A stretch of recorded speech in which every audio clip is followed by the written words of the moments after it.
অসমৰ বনাঞ্চলত ভয়ংকৰ দৃশ্য হাতে হাতে বন্দুক লৈ অসমত প্ৰৱেশ মেঘালয়ৰ চোৰাং চিকাৰীৰ দুধৰ্ষ চিকাৰীৰ দলটোৱে এফালৰ পৰা নিধন কৰে বনাঞ্চলৰ জীৱ-জন্তু হাতীৰ পৰা চৰাইলৈকে একোৱে ৰেহাই নাপায় চোৰাং চিকাৰীৰ হাতৰ পৰা বনাঞ্চলত যি দেখে তাকে হত্যা কৰে চোৰাং চিকাৰীৰ দলটোৱে অসম মেঘালয় সীমান্তৰ ৰাণীৰ হুকুৰ বেৰিয়াৰ ঘন জংঘলত হাতত মৰণাস্ত্ৰ লৈ এইদৰে দেখা গ'ল চোৰাং চিকাৰী দলটো কেমেৰাত বন্দী হৈছে ৬-৭ জনীয়া দলটোৰ বন্যজন্তু হত্যাৰ ভয়ংকৰ দৃশ্য ঘন জংঘলত অভিযান চলাই আৰক্ষীয়ে গ্ৰেপ্তাৰ কৰিছে এটা চোৰাং চিকাৰীক পলাতক অৱস্থাত দলটোৰ আন সদস্যসকল আৰু বৰ্তমানো অসম মেঘালয় সীমান্তৰ বনাঞ্চলত দুধৰ্ষ চোৰাং চিকাৰীৰ দলটোক বিচাৰি অভিযান অব্যাহত ৰাখিছে মিৰ্জা আৰক্ষীয়ে আমি দৃশ্যাংকন দেখুৱাই আছো কিদৰে অসমৰ বনাঞ্চলত ভয়ংকৰ দৃশ্য সংঘটিত হৈছে হাতে হাতে বন্দুক লৈ অসমত প্ৰৱেশ মেঘালয়ৰ চোৰাং চিকাৰী দুধৰ্ষ চিকাৰী দলটোৱে এফালৰ পৰা নিধন কৰে বনাঞ্চলৰ জীৱ-জন্তু হাতীৰ পৰা চৰাইলৈকে একোৱে ৰেহাই নাপায় চোৰাং চিকাৰীৰ হাতৰ পৰা আৰু বনাঞ্চলত যি দেখে তাকেই হত্যা কৰে চোৰাং চিকাৰীৰ দলটোৱে আৰু অসম মেঘালয় সীমান্তৰ ৰাণীৰ হুকুৰ বেৰিয়াৰ ঘন জংঘলৰ হাতত মৰণাস্ত্ৰ লৈ এইদৰে দেখা গ'ল চোৰাং চিকাৰীৰ দলটোক আৰু কেমেৰাত বন্দী হৈছে ৬-৭ জনীয়া দলটোৰ বন্যজন্তু হত্যাৰ ভয়ংকৰ দৃশ্য আৰু ঘন জংঘলত অভিযান চলাই আৰক্ষীয়ে গ্ৰেপ্তাৰ কৰিছে এটা চোৰাং চিকাৰীক আৰু পলাতক অৱস্থাত দলটোৰ আন সদস্যসকল আৰু বৰ্তমানো অসম মেঘালয় সীমান্তৰ বনাঞ্চলত দুধৰ্ষ চোৰাং চিকাৰীৰ দলটোক বিচাৰি অভিযান অব্যাহত ৰাখিছে মিৰ্জা আৰক্ষীয়ে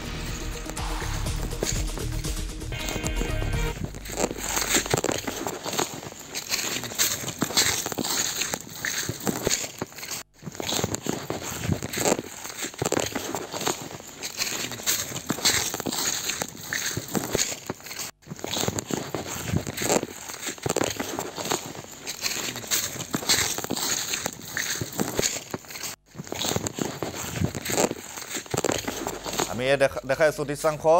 দৃশ্যাংশ যে কিদৰে মেঘালয়ৰ পৰা চোৰাং চিকাৰীয়ে অসমত প্ৰৱেশ কৰিছে ৰাণীৰ হুকুৰবেৰীয়া ঘন জংঘলত আৰক্ষীৰ অভিযান চলিছে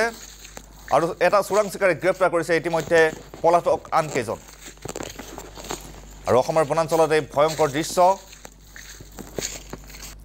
হাতে হাতে বন্দুক লৈ অসমত প্ৰৱেশ চোৰাং চিকাৰীৰ আৰু আমি এই মুহূৰ্তত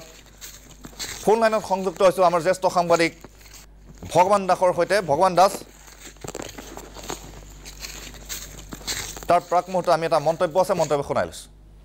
আমাৰ আজি মানে ৰাতিপুৱা এটা গোপন সূত্ৰে আমি ৰাণী বনাঞ্চল কাৰ্যালয়ৰ পৰা দল এটা যাওঁ অসম মেঘালয় বৰ্ডাৰ হুকুৰবেৰীয়া এৰিয়াত আৰু আমি তাতে কেইবাঘণ্টাও আমি এম্বুজ কৰি থকা হয় 4 ঘণ্টামান এম্বুজ কৰাৰ পাছত অসম মেঘালয় সীমান্তত 3জনীয়া দল এটি পশু নিধন কাৰ্যত অবৈধভাৱে নিধন কৰা কাৰ্য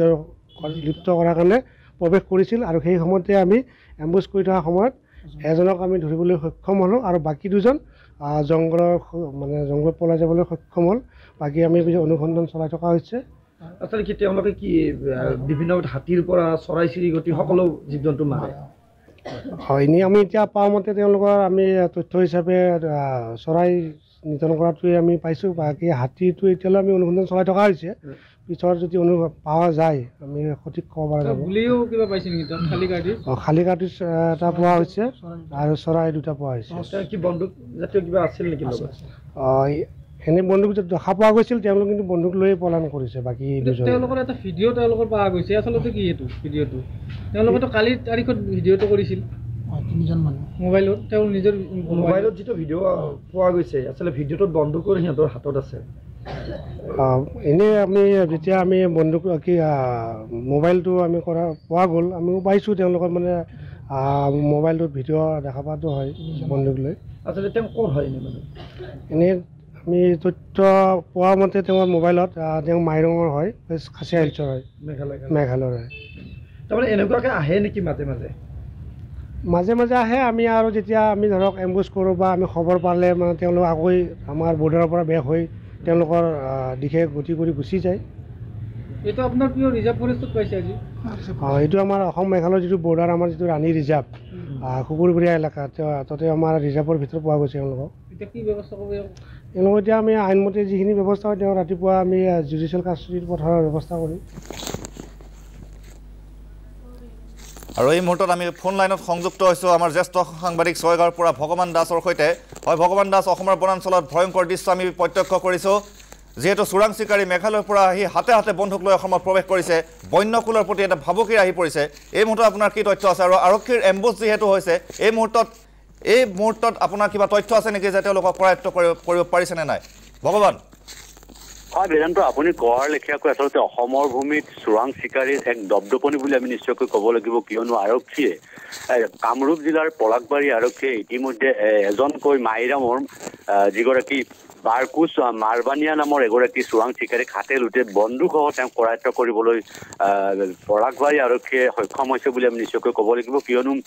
যিহেতুকে পূৰ্বৰ পৰাও তেওঁলোকে এনেধৰণে যি অপকৰ্ম বা যি ধৰণে চৰাই চিৰিকটি বা বিভিন্ন ধৰণৰ জীৱ জন্তু হাতী পৰ্যন্ত তেওঁলোকে নিধন কৰি আচলতে তেওঁলোকে ভক্ষণৰ বাবে এনেধৰণৰ কাৰ্য চলাই আছে বুলি ইতিমধ্যে আৰক্ষীৰ পৰা আমি জানিবলৈ পাৰিছোঁ কিন্তু শেহতীয়াভাৱে যোৱাকালি যি ধৰণে এনে ধৰণৰ তেওঁলোকে সম্ভেদ পাইছিলে আৰক্ষীয়ে সম্ভেদ পোৱাৰ পিছত আচলতে পূৰ্বৰ পৰা তেওঁলোকে সেই ঘন অৰণ্যৰ মাজত শুকুৰবেৰীয়া ৰাণী অঞ্চলৰ শুকুৰবেৰীয়া অঞ্চলত আচলতে ঘন জংঘলত আৰক্ষীয়ে খাপ পিটি আছিল আৰু খাপ পিটি থকাৰ পিছত ইতিমধ্যে সেই স্থানৰ পৰা এজনকৈ চোৰাং চিকাৰীক আটক কৰিবলৈ সক্ষম হৈছে আৰু তেওঁৰ সৈতে কেইবাজনো চোৰাং চিকাৰী আছিলে কিন্তু কেইবাজনো চোৰাং চিকাৰী হাতত বন্দুক লৈ তেওঁলোকে ঘন জংঘলৰ বাবে যথেষ্ট কুঁৱলীৰ বাবে তেওঁলোকে পলাই সাৰিবলৈ সক্ষম হৈছে আৰু বেলেগতো আমি এটা কথা নিশ্চয়কৈ ক'ব লাগিব যে দক্ষিণ কামৰূপৰ ৰাণী অঞ্চলৰ যি শুকুৰবেৰীয়া এলেকাত আচলতে এনেধৰণৰ যি চোৰাং চিকাৰীৰ বা মেঘালয়ৰ পৰা অহা একাংশ দুৰ্বৃত্তৰ এনেধৰণৰ যি দুষ্কাৰ্য নতুন নহয় পূৰ্বতো এনেধৰণৰ ঘটনা তেওঁলোকে সংঘটিত কৰি আছে আচলতে সহজলভ্য মাংসৰ বিনিময়ত মাংস তেওঁলোকে ভক্ষণ কৰাৰ সুবাদতে এনেধৰণে অপকৰ্মত তেওঁলোকে লিপ্ত হৈছে আনকি বিভিন্ন জীৱ জন্তুৰ লগতে বা বিভিন্ন চৰাই চিৰিকটিৰ লগতে বিভিন্ন পশুধনৰ লগতে তেওঁলোকে হাতী পৰ্যন্ত ভক্ষণৰ বাবে এনেধৰণে তেওঁলোকে মানে হত্যা কৰা বুলি নিধন কৰা বুলি ইতিমধ্যে আমাৰ হাতত বাতৰি আহি পৰিছে আৰু যিহেতুকে পলাকবাৰী আৰক্ষীয়ে তেওঁলোকক এনেধৰণেৰে কৰা জোৰদাৰ তদন্ত কৰি হয়তো কোন ইয়াত জড়িত আছে কোনে এনেধৰণে বন্দুক তেওঁলোকে হাতত লৈ এনেধৰণে অপকৰ্ম কৰিবলৈ সক্ষম হৈছে আৰু মেঘালয়ৰ মাইৰামৰ বাৰকুচ মাৰবানিয়াং নামৰ যিগৰাকী অভিযুক্ত তেওঁক মানে তদন্ত কৰাৰ পিছত হয়তো কোন ইয়াত জড়িত আছে আৰু হয়তো ঘটনাৰ সবিশেষ আমি নিশ্চয় খন্তেক সময়ৰ পিছত আমি জানিব পাৰিম কিন্তু এটা কথা আমি বেদান্ত ক'ব লাগিব যে মিৰ্জা আৰক্ষীয়ে হওক বা যি আমাৰ ৰাণী অঞ্চলৰ বন বিভাগে হওক তেওঁলোকক যদি অধিক সা সৰঞ্জামৰ ব্যৱস্থা কৰি দিয়ে হয়তো কেইবাগৰাকীও বা ব্যক্তি বা কেইবাগৰাকীও দুষ্কৃতিকাৰীয়ে হওক বা বন্দুকধাৰীয়ে হওক তেওঁলোকক কৰায়ত্ব কৰিবলৈ নিশ্চয় পাৰিব বুলি ইতিমধ্যে ধাৰণা কৰা হৈছে কিন্তু যি ধৰণে আজি কেইবাটাও চৰাই তেওঁলোকে নিধন কৰিছে বা কেইবাটাও পশুধন তেওঁলোকে নিধন কৰিছে আৰু যি ধৰণে হাতত বন্দুক লৈ তেওঁলোকে একেবাৰে ৰং ধেমালি কৰি তেওঁলোকে যি ধৰণে নিজে ভিডিঅ' তুলি তেওঁলোকে আবদ্ধ কৰিছিলে সেই ভিডিঅ' আচলতে আৰক্ষীৰ হাতত পৰিছে আৰু আৰক্ষীয়ে এই কথা আমাক জানিবলৈ দিছে আৰু এটা কথা আমি নিশ্চয়কৈ ক'ব লাগিব যে যি ধৰণে ৰাণী অঞ্চলত বা সম্বেৰীয়া অঞ্চলত এনেধৰণে যি মেঘালয়ৰ একাংশ দুষ্কৃতিকাৰীৰ যি অপকৰ্ম এই ধৰণৰ ঘটনা কিন্তু আজি নতুন নহয় আমি পূৰ্বতো ভগৱান দাস এই মুহূৰ্তত আপোনাক ধন্যবাদ জনাইছো